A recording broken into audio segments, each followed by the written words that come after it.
Hello guys, in this video I am going to show you how to set the voice language in the IGO Navigation application. But first I just want to mention, don't forget to subscribe to my channel, because at 10,000 subscribers I am going to show you my whole YouTube revenue statistics and growth strategy, as well as how to make money online. Let's jump into it.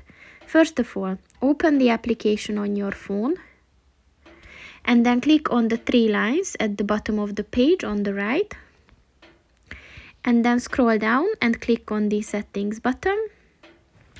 And then click on the regional button. And then click on the voice language button. And as you can see, there are many options that you can choose from. So just search for the one that you want to use and then just click on that, and it is set.